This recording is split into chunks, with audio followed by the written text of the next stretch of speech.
And thank you, Jisei and Ryoshin. We're at that time of year where I'm just as happy to see the sun behind the clouds, because it means I can just keep the fans on and not have to turn on the air conditioner. I thought I would talk today about a big subject. Well, it's a strange kind of big subject. It's big as the whole universe throughout space and time. Or you could say it's as big as the tip of your nose.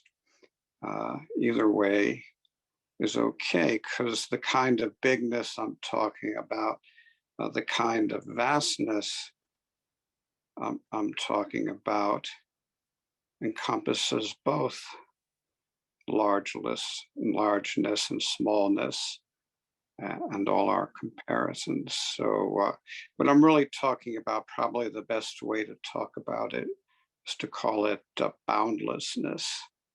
But, you know, we say vast most of the time in our liturgy. So we chant, vast is the robe of liberation. Boundless is the robe of liberation.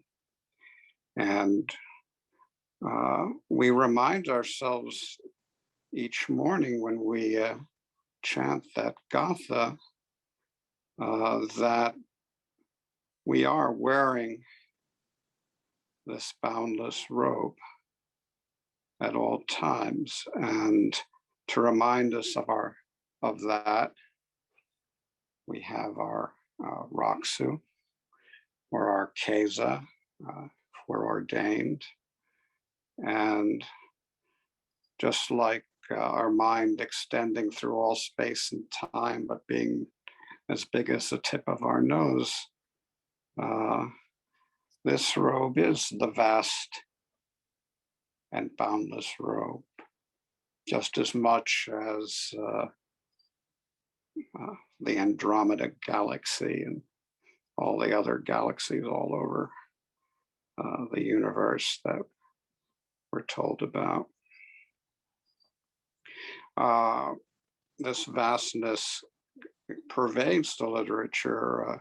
Some of you might remember the famous mondo between Nanchuan and Joshu,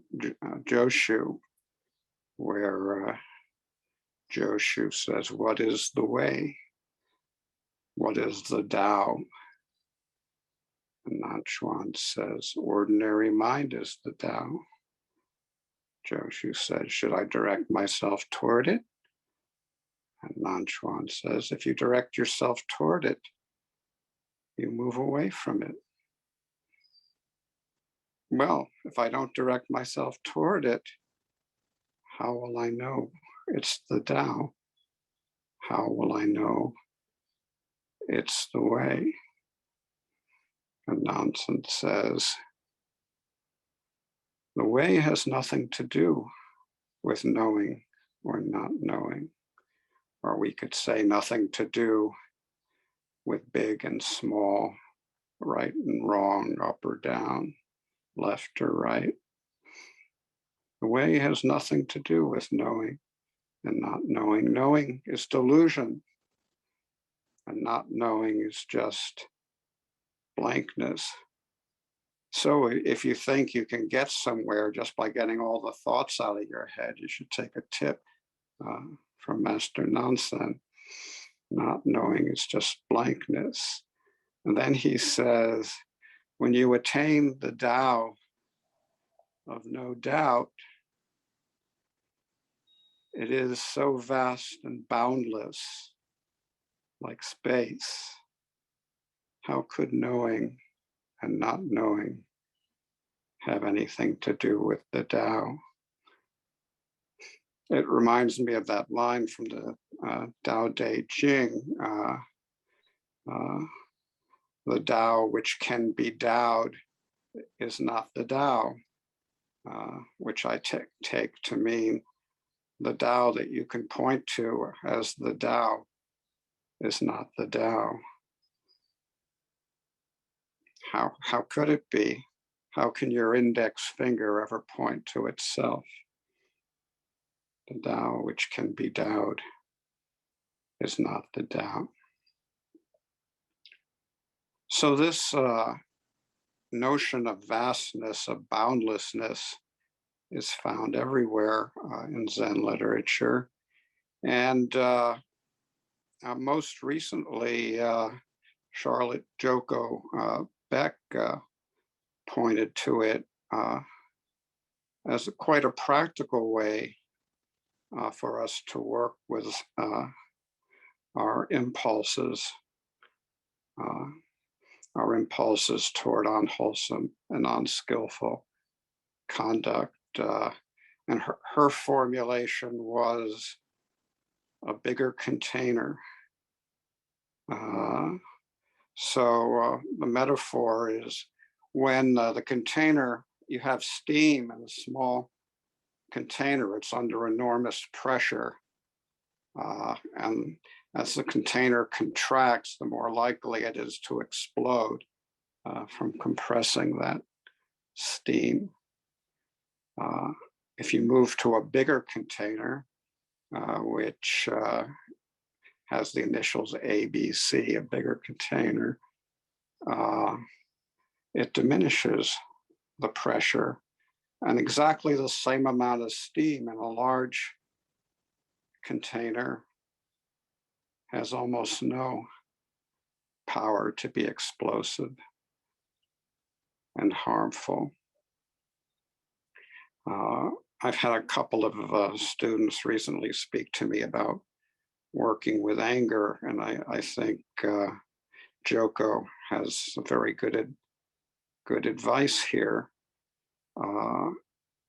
If we can just, if we limit it to our small self, if we think of ourself as a small little kernel inside a sack of meat, and we get a huge impulse of anger, it's very natural to want to explode and fling it out, get it out of here, or else to repress it, squash it down tighter and tighter, which you see, in all sorts of spiritual groups and traditions, Buddhist, Christian, Jewish, any of them. People trying to be good people and deny the fact that they're angry and irritated, and they have these ghastly smiles on their faces, and they make everyone feel very uncomfortable. And of course, because they're stuffing it down, they're increasing the pressure, and these people, when they do blow, usually blow big time. So a bigger container, vast. How do we live in this boundlessness, which is what we are? Well, in terms of the anger, I think there's a story about Master Hakuin that gives us a bit of a tip on how to work with this. So the story goes that Hakuin was poking around his crummy old country temple when in walks this huge samurai. And Hakuin said, well, where are you coming from? And the samurai says, I want to study Zen. Hakuin says, why do you want to study Zen? I want to drop my delusions and become enlightened. And Hakuin laughed and he said, how can a stupid, lazy samurai like you ever hope to study Zen and become enlightened? And the samurai went, huh! And Hakuin pointed and said, that's delusion. The samurai saw what he was about to do, and he sheathed his sword and burst into tears. And Hakuin pointed and said, "That's enlightenment." So, same mind, same samurai, same personality. In one moment deluded, in the next moment enlightened in a way. So what made the difference? What opened the samurai up? What allowed him to reach that place of vastness where he was able to not let his anger blind him, where he was able to be aware, where he was able to be open, where he was able to learn and grow? Well, it's very simple. It's just what we do in our zazen. We notice, we notice, and we notice, and we notice. And I think most people who have been on long retreats have this experience that just sitting for long periods of time and noticing our thoughts, noticing the things that are going by, letting them go, having them arise again, we become aware of how vast we are, how spacious our minds are, how pure and transparent our lives are, and how we affect the whole world and are affected by the whole world, moment after moment after moment. It's not necessarily a comfortable process. It can be blissful, it can be anguish, but it's totally transparent, clear, and vast. Whether from a personal point of view, we like what's going on or not. So the way to get in touch with the vastness of who we are, the boundlessness of who we are, is simply to notice our lives, notice our actions, notice what we think, notice what we feel. Notice, notice, notice. And we see that this noticing faculty can accommodate everything. The noticing is not big or small, right or wrong, left or right. It's a bigger container. It's boundless. You can notice the tip of your nose. You can notice what you think the whole universe is. It's sort of colorless, like clear, pure water, and yet like water, so powerful and potentially transformative. So if noticing opens us up, what is it that shuts us down?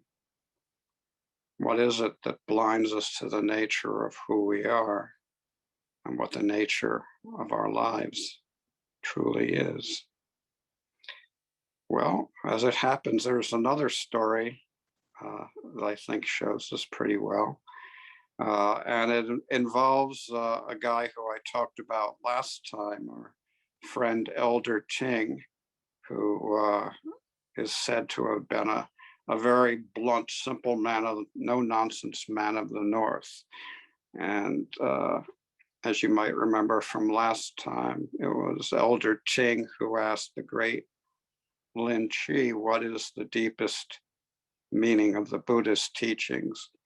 Lin Chi got down off his platform, shook Elder T, slapped him around, and then went back up to his seat And the attendant said, Elder Ting, why don't you bow? He's been so kind to you. Elder Ting bowed, and at that moment, he realized the mind that encompasses everything.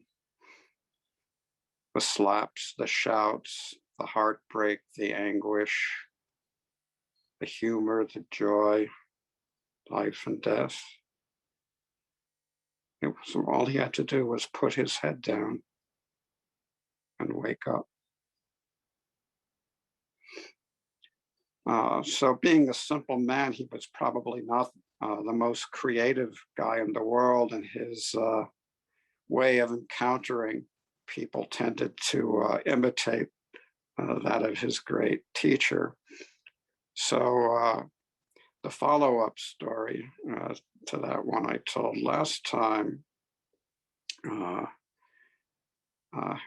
has Elder Ting walking along the road, and he comes along upon three Zen monks, two of them very famous masters, Yento and Sui Feng, and the third one, a rank beginner named Chin Shan.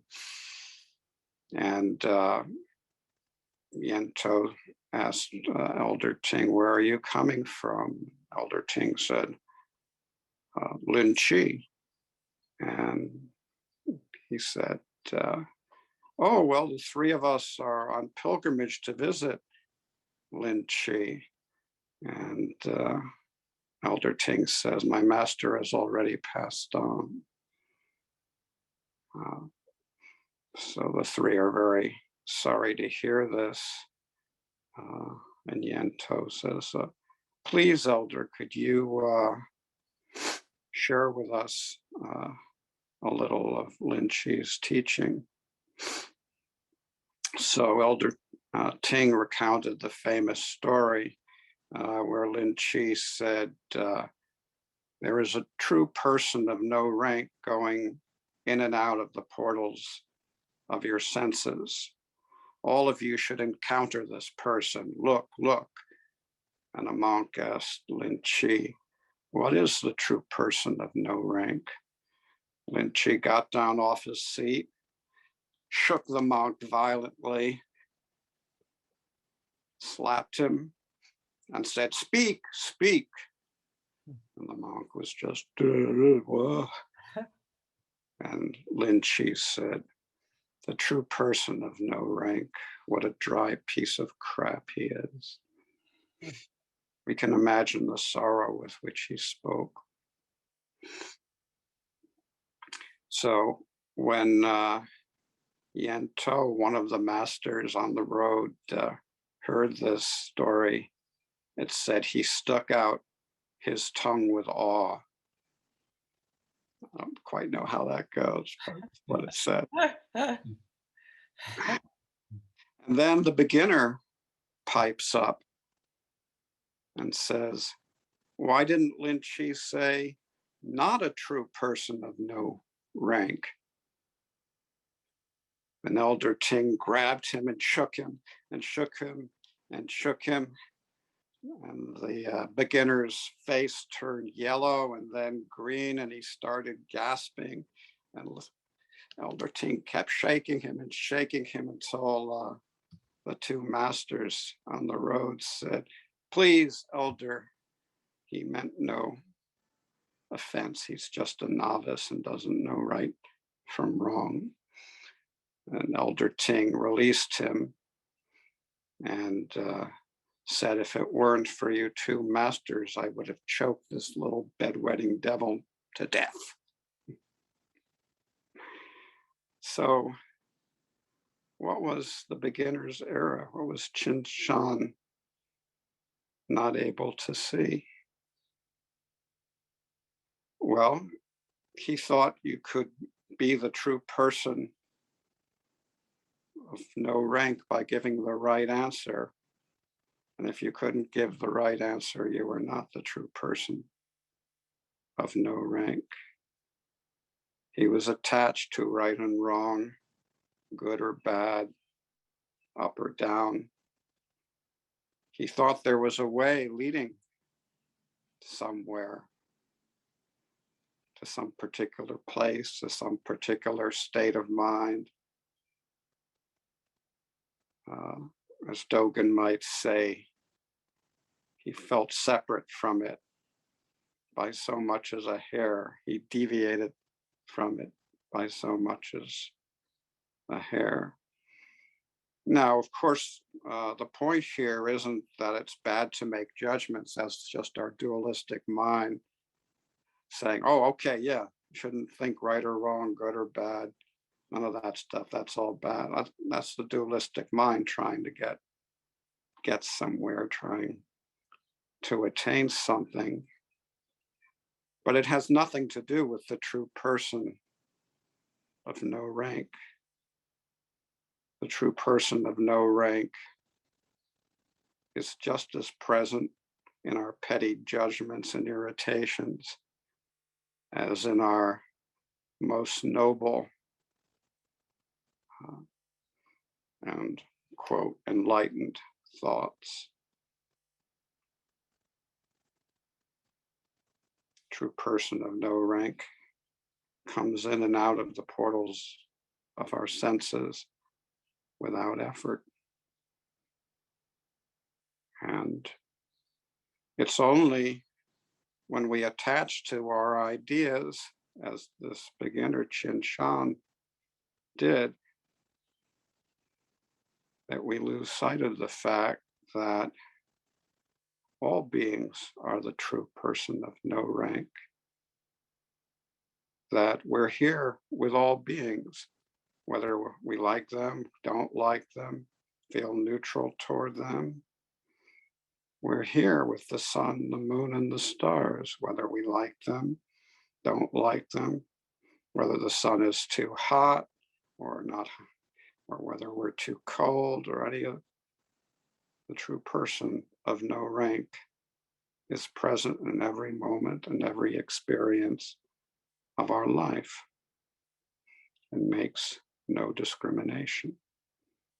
Not that we shouldn't make discriminations, we have to, we live in the human realm.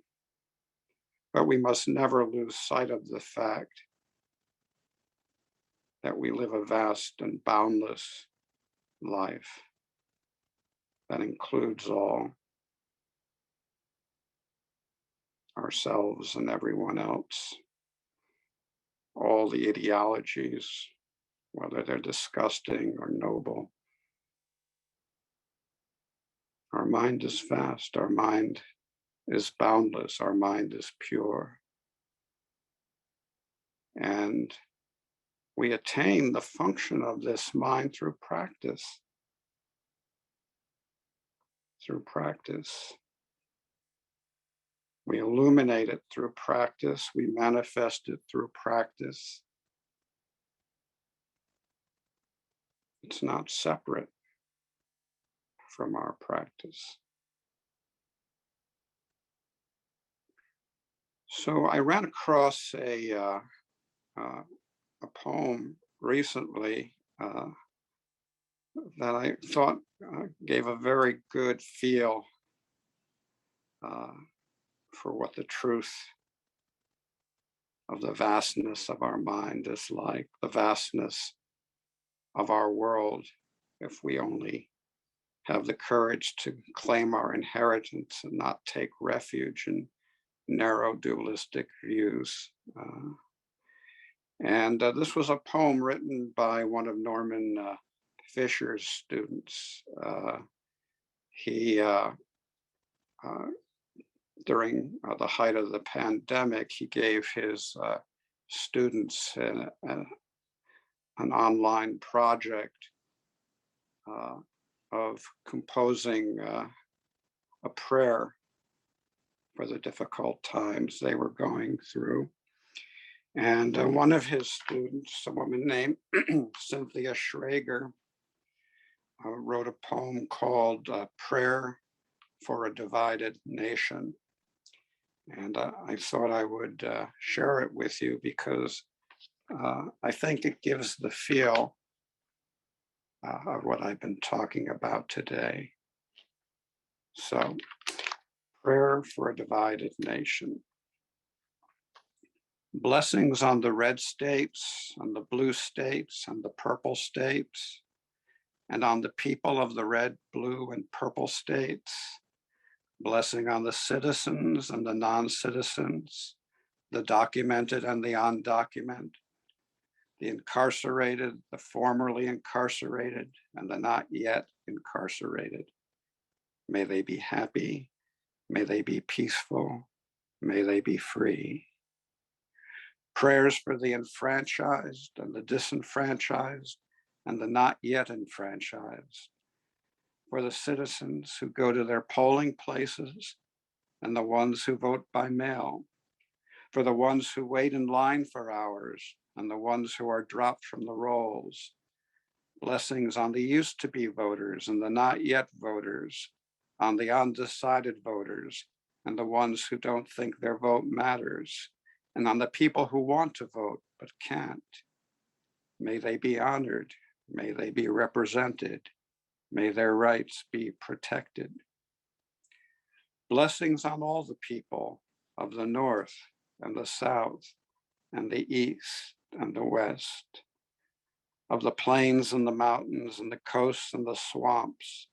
Prayers for the listeners of NPR and the listeners of Fox News, for the followers of Rachel Maddow and the followers of Rush Limbaugh. May they open their hearts. May they open their minds. May they find the way to be in community and repair the nation. For everyone within these borders and beyond these borders, may they be happy. May they be peaceful. May they be free.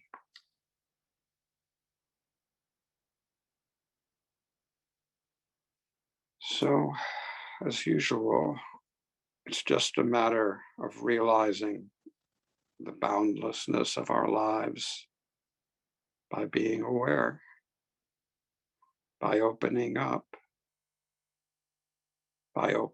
our minds, by opening up our hearts. Vast is the robe of liberation, a formless field of benefaction. I wear the Tathagata teaching, saving all beings.